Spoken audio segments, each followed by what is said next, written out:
สวัสดีครับวันนี้อยู่กับเซิร์ฟเวอร์777กับวันที่6มาเฮ็ดหายแน่เฮ็ดแน่เอาก็เป็นเรื่องปกติของเราเนาะวันนี้เราอยู่พลังที่180,800เนาะอันดับที่1,208โอ้โหยืนงงๆในดงสายพระคัมภีร์เนาะ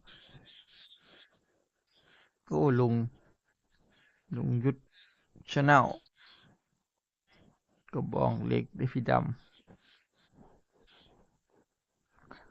เราก็อยู่ โอ้โหผ่านด่านตัวละครสุดเก่งอย่างก็กิวเนาะอันดับที่17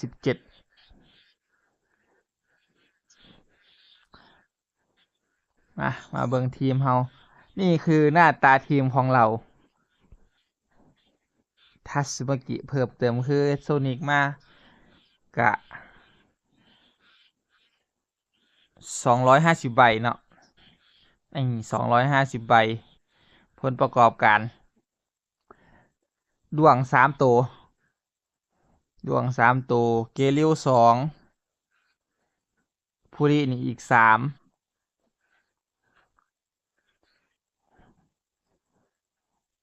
เดมาเนาะมีทะเนี่ยก็มีทัสมากิกาโลดวงพิกอตแทงท็อปโอ้โหถ้าแม่นผู้อื่นนี่บิดไปแล้วเนี่ยเปิดมาด้วยตัวแรกก็เป็นดวงเนาะดวง3 ตัวพยักไห้อ่ะวันนี้เราดูโฆษณาก็เอาช็อกโกแลตเดี๋ยวก็ไปเบิ่งหลังคลิปเนาะเลยอีกเทื่อหนึ่งเลยอีก1 ครั้งเอ่ออันนี้เขาก็ครบลิ้นจบไปแล้วเนาะมื้อนี้เขาก็มาดูของกันก่อนตอนนี้ก็คือสิเฮ็ดปูบอมขึ้น3 ดาวขาดแต่อันนี้อีกโลเยอะอีก106มี106 อันก็ขึ้นได้ก็เพราะว่ามันเป็นกิจของเกียววินเนาะเกมของเกียววินซึ่งเข้าไปเบิดละเนี่ยก็บ่เป็นหยังอัพดาว3 ตัวม่วงนี่แหละมันบ่ทันก็บ่เป็นหยังเอา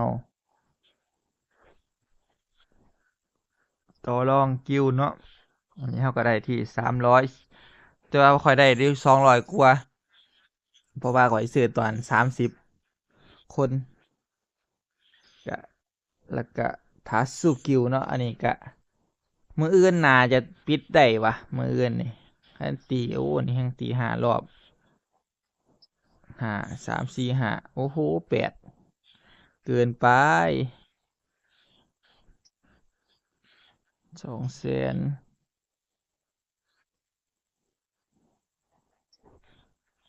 ตี8 เทื่อพุ่นนะมื้ออื่นน่าจะปิดได้อยู่แล้วมั้งนี่ก็บ่มีหยังมาดูเห่าเนาะอันนี้ก็วิว50พอจะเปิดของก็เกลือๆคันเนี่ยแล้วก็ยอมอยู่ในเห่านี่ก็บ่มีหยังในเห่านี่มีแค่ฝึกฝนเนาะฝึกฝน31%แหละก็เป็นถือว่าโอเคถ้าอันนี้วิว47ค่อยสิเปิดอื้อหือยืดพื้นมื้อนี้เราก็ดูโฆษณาเอากระป๋องม่วงเนาะวันนี้แล้วก็ฝึกขั้นพิเศษบ่มีหยังแล้ววิจัยนี่แล้วมันบ่ผ่านมาได้แค่นี้ไปเบิ่งดูมันสิผ่านให้บ่โซนิกฝังสีเงาโชว์โอ้โหบ่น่ารอดอือหือพี่กอด ถ้าพลังจิตทะลวงชุอุ้มชุหน้ากากหวานซับหน้าไปเกือบตุยอือหือเรียบร้อยหน้ากากหวานส่วนนี้เอ้ยก็จีนอนถึกแช่แข็ง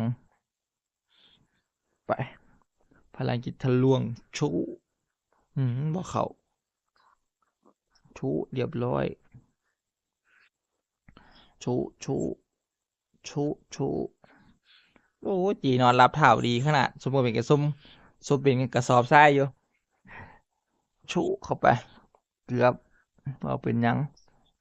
พลังจิตทะลวงชุเข้าไปโอ้บรรณาผ่านเลย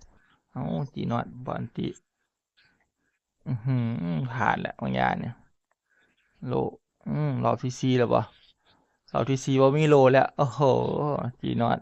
ระเบิดปืนจักรกลตูม109,000อือหือชุอือหืออืมฟังเสียงโชว์เรียบร้อยพลังจิตทะลวงโชว์เข้าไประเบิดปืนจักรกลตูม130,000อือหือโอเคสวยโชว์เข้าไประเบิดปืนจักรกลตูมตู้ยังบ่ตายอีกโอ้เรียบร้อยจีนอดโชว์เข้าไปเกือบบ่ผ่านตายไป3เราเป็นหยังชูเข้าไปโอ้โหยเอามืออื่นค่อยนั่นเนาะมันกะมื้อนี้ก็บ่มีหยังมื้อนี้อันนี้ก็จะเปิดอีก2 วันพรุ่งนี้ได้ G Not เนาะได้สกิน G Not มืออื่นนี่ได้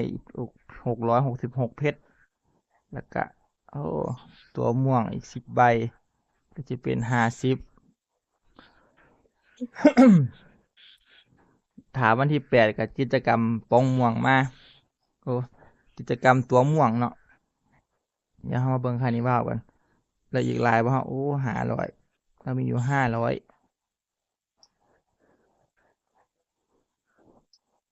ซื้อตัวนี้ก่อนซะบ่เหรอเอาตัวนี้ดีกว่าใจเย็นๆเฮาค่อยเก็บไปเรื่อยๆไม่ต้องรีบเฮาเป็นสายฟรีเฮาสายฟรีที่จริงใจแต่ว่าเขาบ่จริงใจกับเฮาเลยทำชุเข้าไปโอ้ยเกือบบ่ผ่านก็บนด้านที่นี่ไปเฮากับบ่ได้ของทองแล้วเราได้ของทองมา2 อันเนาะเอาเบิ่งเปิดของทองกันให้เบิ่งลง1เป็นทัตสึมากิเนาะแล้วก็ของ G Not HP ป้องกันสำนั้นละอันนี้ก็ของม่วง HP Damage Crit ของป้องกันมาถึงเวลาตบนี่แหละสายพระคัมภีร์ไปพวกนู้นล่ะเอาเปิดก่อนเลยโซนิกฟังสิงเอาโชโอ้โหบอตายถ้าซึมากิติดโลอะตอมิกปาดหน้าโชสับหน้าระเบิดปืนจักรกลชูเข้าไปจีนอดไปบันชูไล่ซับพลังจิตทะลวงตูมเข้าไปโอ้ไอคดีขนาดชูตบบองหูเข้าไป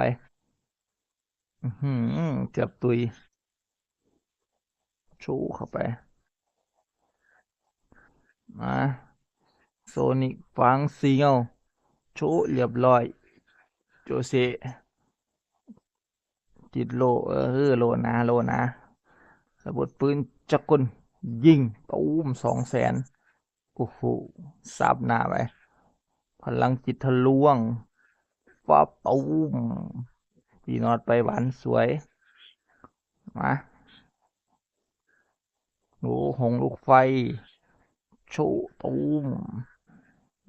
เบาๆชิวๆเรียบร้อยโชโอ้โหมาฟังเสียวโชโชโอ้โหบอตุยระเบิดปืนจักกุนอื้อหือยังทนทานได้พลังจิตทะลวงโชเรียบร้อยว่าโอ้โหระเบิดถือเผาไหม้ตายกาโลข่อยนั่งอีกโอ้โหหยาบขนาดจีนอดนี่จีนอดได้ยินข่าวว่าหยาบขนาดไอฟังเสียวโชเรียบโอ้โหตุยแล้วก็มาไหมฮึบตูมโอ้โหโซนิกโซนิกลูกอดทนไว้โอ้โหโอ้โหโซนิกวนาหลอดเทินหนานี่หลอดเนาะชูหงลูกไฟจิตโลชูโอ้โหเรียบร้อยเลยตัวแบกค่อยมาระเบิดปืนจักกุนโอ้มเข้าไปทาซึมากิไปวันพลังขึ้นเตาโอ้มยิงกันบ่เข้าแล้วโอ้โหหงลูกไฟมันเหล็กวายุเซโคนฟุบบ่มีดาเมจเอา2 รุม 1หรือสิเป็น1 รุม 2ตูม60,000ชูตูม98,000บ่เข้าเลย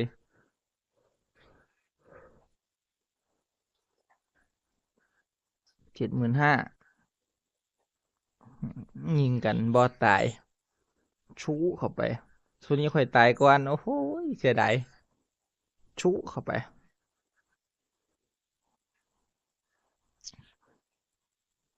ตูมเข้าไปเพื่อนที่8แล้วฮึบยิงชูตูม9,000หลัวหนาขนาดตูมโอ้ไอชนะตูมเข้าไปมาเทิร์นที่10เรียบร้อยตูมเรียบร้อยโอ้ยเพเพงอนจีนอตตัวเดียวทีดาเมจคิ